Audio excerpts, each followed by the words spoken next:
Hey everybody and welcome back to Let's Play Endless Space Disharmony. I'm TecToss and we are playing the United Empire and aiming for world domination, or rather space domination, shall we say. And the first step towards that is gonna be beating those Sophon tech nerds that brought their only fleet and their only hope of survival to this Rotanef colony of theirs. To take a last stand against us. And it's gonna be a decent last stand. They camped out here on Tillus until their fleet size or their Empire fleet management cap actually allowed them to put together one big fleet that's gonna be stronger than anything we could throw at them. But we're gonna have a lot to throw at them. And our fleet actually doesn't really hard counter them, but if we take a look at this screen here, we are pretty well set up to fight those Sophon ships. But before we get into that, let's take a quick look around for tech and the Empire management, just as always, to get a feel for where we stand and what's the plan for the next couple of turns. So our systems are currently all producing industry to science conversion, just because we fell behind the tech a little bit, and yeah, we gotta make good on that. So that's why we switched to science conversion. And also we don't have anything. Oh wait, don't go here. Here's enough. Also, we don't have anything useful to produce. Like none of these planetary improvements are really gonna make a difference for us, or in such a minuscule way that we really don't want to invest the money we need for fighting right now. Since our fleet is pretty expensive, as you can see here, 142 per turn. That's a lot, considering we only get 196 total. Okay, so yeah, same for the Fixis system. Pixis actually, which is our home system. We really don't have anything that we want to produce on that. The only system that still has big potential for growth and probably is gonna make use of the interplanetary transportation network and the extreme option exchange is our Talita system. But we're currently in the process of colonizing the various planets in there, and improving for basic food output and improving the population cap on them. So until that stuff finishes, we're just gonna let them do that. And our Tsing system, which currently is our strongest production system without even an administrative hero, is also producing more science. So depending on how our war goes, we'll probably want to finish the basic. Wait, when did I queue up this stuff here? We want you. I don't wanna. Come on, who needs to trade technology in star systems?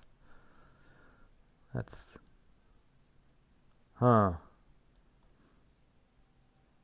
Yeah, we already have the ability to negotiate a peace, open borders. So the cooperation agreement and the alliance stuff is a little further down the line. And I actually don't want to trade dust or technology or anything else, because we're not going to trade for that. We're going to take it, right? So, don't need that. We don't need additional food output, not by a long shot.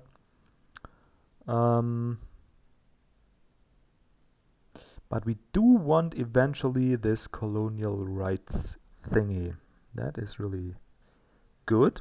And we also want the industrial hegemony, the trade bureaus. Just so our influence gets converted to more dust and more production, and that's stuff we need to expand. But other than that, we are probably done in this tech tree.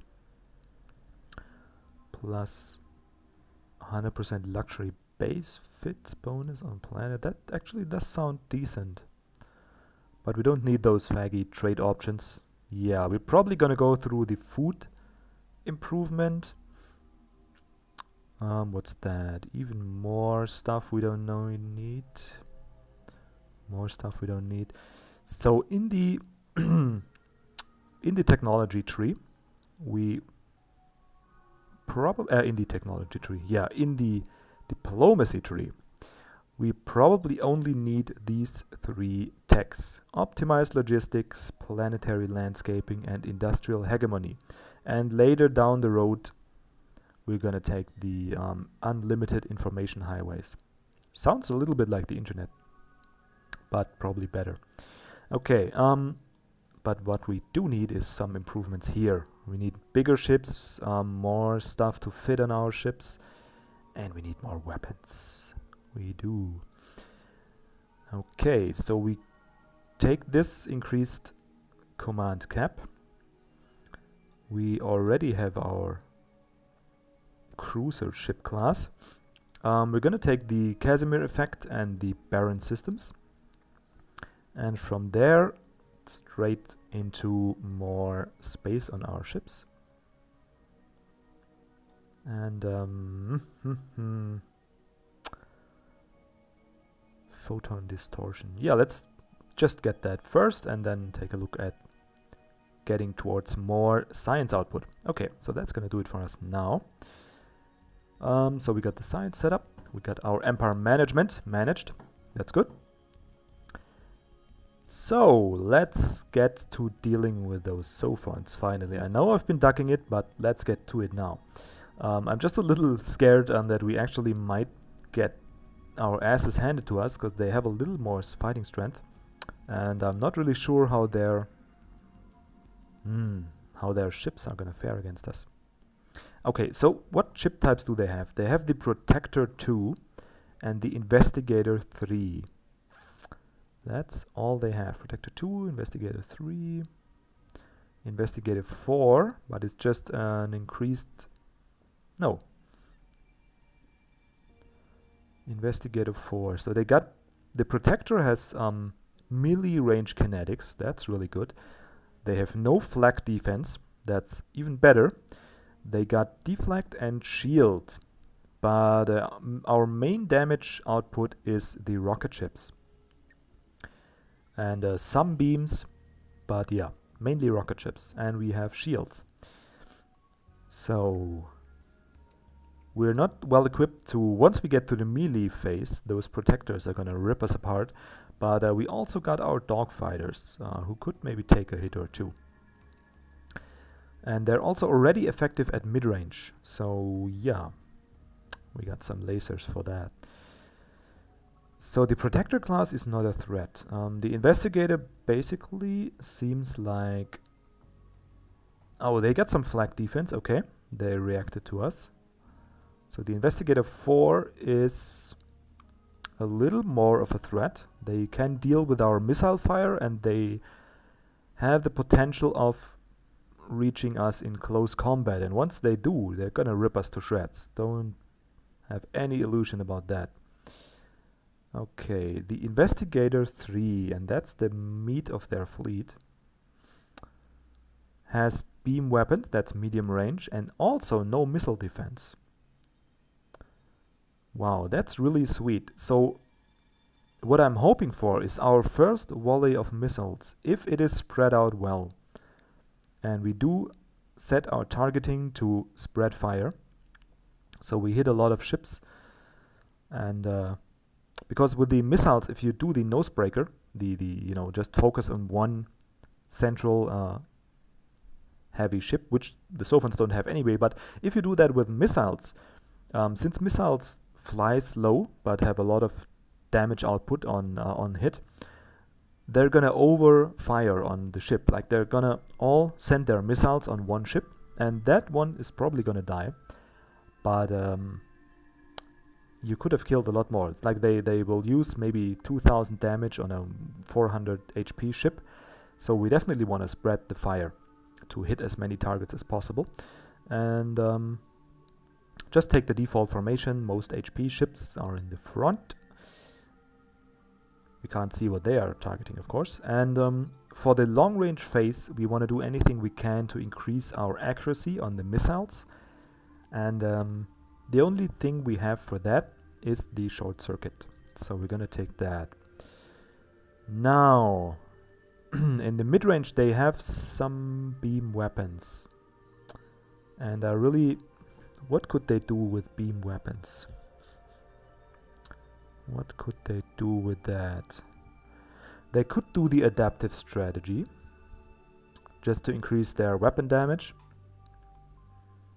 and decrease their defense. And that's gonna counter engineering.